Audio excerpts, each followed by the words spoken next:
Peace and love, family. Welcome back to the Hope, the HOPE, helping our people elevate, where we give a voice to the voiceless and we bring you real stories that they don't want you to know about. Today, we're traveling to a place most people drive past without even realizing its power. We're talking about Brooklyn, Illinois, a small town with a big story.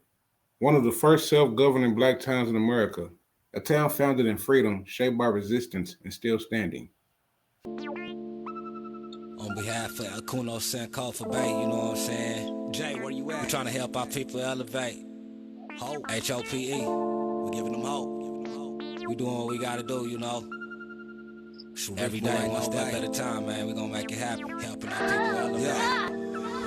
Sometimes I practice focus, thought, and meditate. I'm trying to come with other ways to help our people elevate and seeking knowledge, make me levitate. The lifted mental state is what results from how we orchestrate. This for the family's sake. Let's self-reflect and self-evaluate.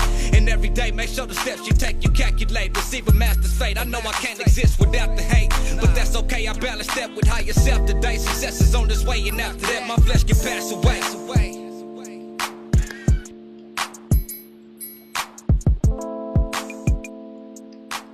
Tucked across the river from St. Louis, Missouri, sits a quiet little village with deep roots, Brooklyn, Illinois, also known in its early days as Lovejoy.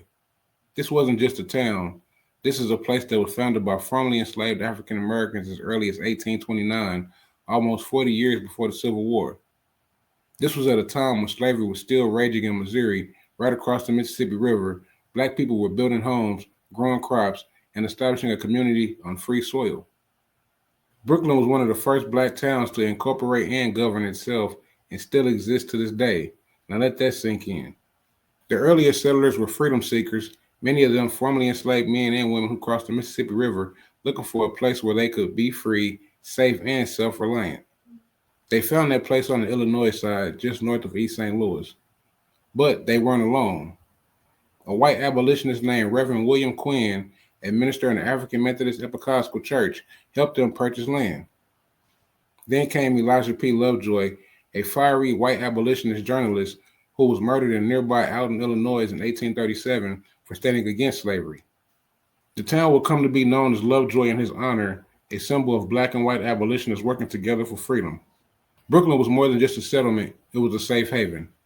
It became a key stop on the Underground Railroad, helping enslaved Africans escape bondage in Missouri and other southern states. People like Mother Priscilla Baltimore, a black woman born into slavery in Kentucky, helped lead families across the river to freedom. Baltimore and others will form the African Methodist Episcopal Church, AME, in Brooklyn, a cornerstone of the town's spiritual and social life. The church wasn't just a place of worship, it was a political space, a safe house, a rally point for liberation. Brooklyn wasn't just waiting for freedom, they were building it. By 1873, the town was officially incorporated, and check this out, an entire board of trustees was black. This meant full political control, black leadership, black land ownership, and black resilience. Brooklyn thrived as a small, tight-knit community. People worked on farms and rail yards and later in industrial jobs as the Midwest economy grew. It was never a big city, but it didn't need to be. This was a symbol of what formerly enslaved people could build with vision, faith, and unity. Black families raised their children, churches were built, businesses opened, and people once deemed property were now mayors, pastors, farmers, and landowners. That's not just survival, that's excellence. Like many historic black towns, Brooklyn faced hardship. Industrial decline, lack of investment, and systematic racism took a toll. People left, resources dried up, but one thing never changed, its pride. In the early 2000s, archaeologists uncovered a buried past, remains of buildings, churches, and freedom sites that proved what the oral history had once said all along. Brooklyn was one of the oldest free black towns in the United States, and it never left. Today, Brooklyn still stands. It's a small town with less than 800 people, but it's a living monument.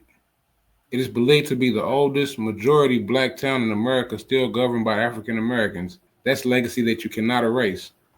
Brooklyn, Illinois is proof that our people didn't wait for freedom.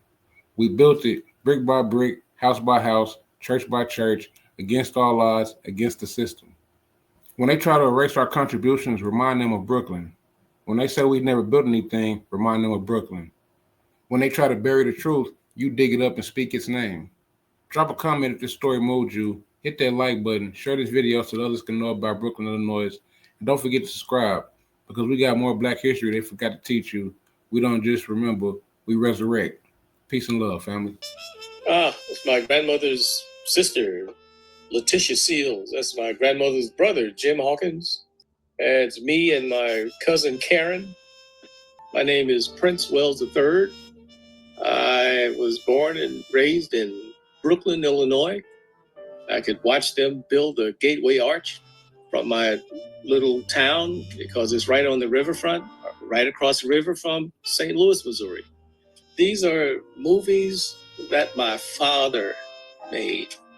He documented home life. My father was very fond of keeping track, and he wanted to get everybody in the pictures, everybody who was available. That's my sister, Connie, and Cynthia Newbern, and Linda Beckett, and Arlen Paulette playing baseball in the street. There's nothing spectacular about what's going on here. It's just our family living their lives. My family goes way back in Brooklyn, Illinois. My great-grandfather got married there in 1867, 2 years after the Civil War ended. And I've had relatives living there ever since. My cousin Karen. Everybody loved Karen. All of these buildings are long gone.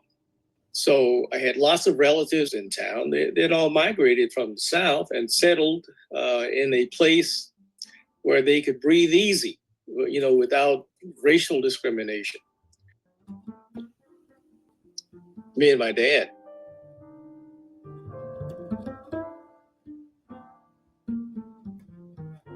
I broke my leg when I was 9. Me with a broken leg.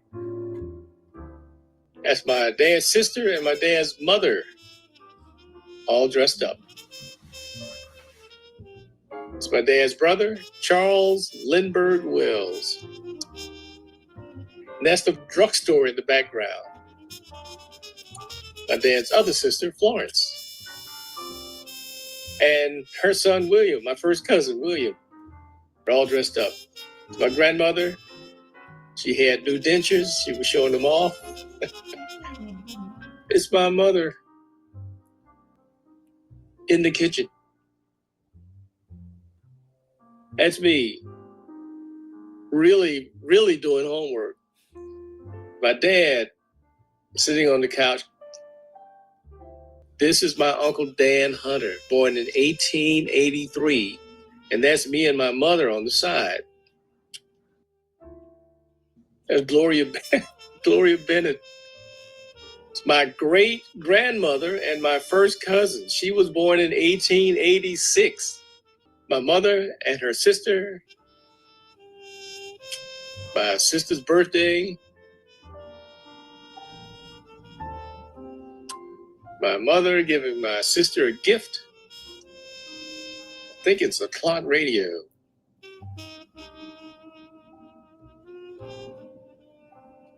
Yep.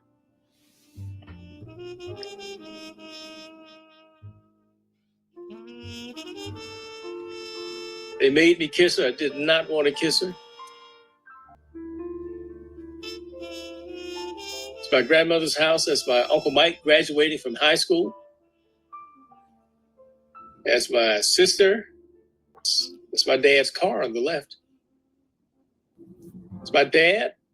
He always made it a point to take his camera and, I guess, document life as we were living it.